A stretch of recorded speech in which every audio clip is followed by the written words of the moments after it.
शास्त्रों में महाभारत को पांचवा वेद कहा गया है। इसके रचयिता महर्षि कृष्णद्वैपायन वेदव्यास है। महर्षि वेदव्यास ने इस ग्रंथ के बारे में स्वयं कहा है, यन्यहास्ति न कुत्रचित, अर्थात जिस विषय की चर्चा इस ग्रंथ में नहीं की गई है उसकी चर्चा अन्यत्र कहीं भी उपलब्ध नहीं है। श्रीमद्भागवत गीता जैसा अमूल्य रत्न भी इसी महासागर की देन है।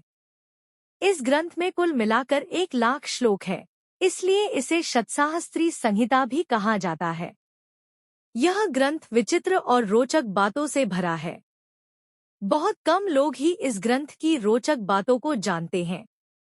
महाभारत ग्रंथ की रचना महर्षि वेदव्यास ने की थी, लेकिन इसका लेखन भगवान श्री गणेश ने किया था। भगवान श्री गणेश ने इस शर्त पर महाभारत का लेखन किया था कि महर्षि वेदव्यास बिना रुके ही लगातार इस ग्रंथ के श्लोक बोलते रहे।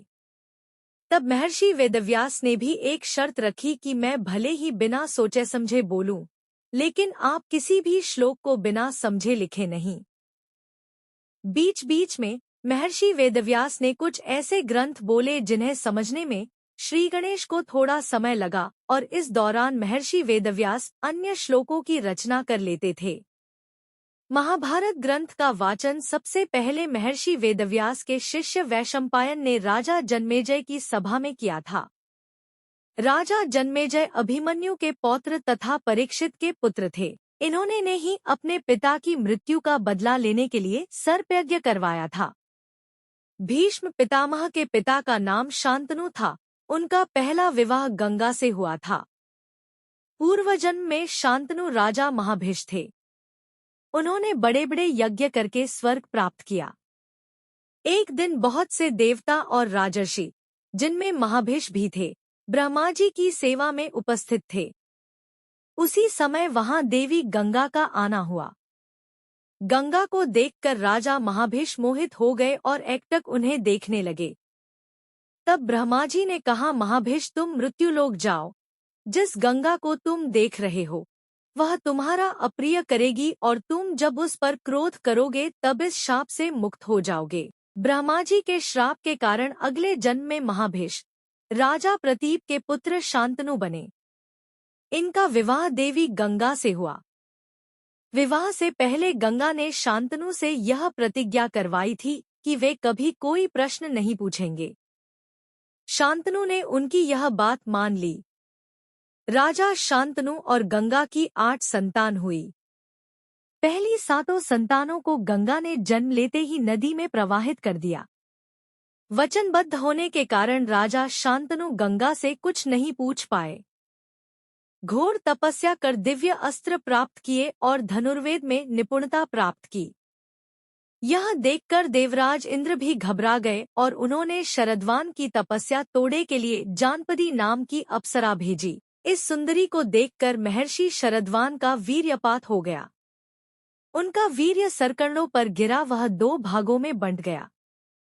उससे एक कन्या और एक बालक उत्पन्न हुआ। वही बालक कृपाचार्य बना और कन्या कृपी के नाम से प्रसिद्ध हुई। गुरु द्रोणाचार्य महर्षि भरद्वाज के पुत्र थे। एक बार वे सुबह गंगा स्नान करने गए। वहां उन्होंने घृताची नामक अप्सरा को जल से निकलते देखा। यह देखकर उनके मन में विकार आ गया और उनका वीर्य स्खलित होने लगा। यह देखकर उन्होंने अपने वीर्य को द्रोण नामक एक बर्तन में संग्रहित कर लिया। उसी में से द्रोणाचार्य का नाम हुआ। गुरु द्रोणाचार्य का विवाह कृपाचार्य की बहन कृपी से हुआ। कृपी के गर्भ से अश्वत्थामा का जन्म हुआ। उसने जन्म लेते ही अच्छे श्रवा अश्व के समान शब्द किया, इसी कारण उसका नाम अश्वत्थामा हुआ। वह महादेव, यम, काल और क्रोध के सम्मिलित अंश से उत्पन्न हुआ था। जब द्रोणाचार्य शिक्षा ग्रहण कर रहे थे तब उन्हें पता चला कि भगवान परशुराम ब्राह्मणों को अपना सर्वस्व दान कर रहे हैं। द्रोणाचार्य भी उनके पास गए और अपना परिचय दिया।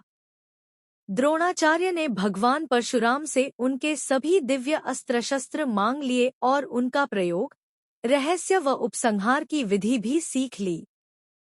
द्रोणाचार्य अपने पुत्र अश्वत्थामा को अधिक प्रेम करते थे। उन्होंने शिष्यों को पानी लाने के लिए जो बर्तन दिए थे उनमें औरों के तो देर से भरते, लेकिन अश्वत्थामा का बर्तन सबसे पहले भर जाता, जिससे वह अपने पिता के पास पहले पहुंचकर गुप्त रहस्य सीख लेता।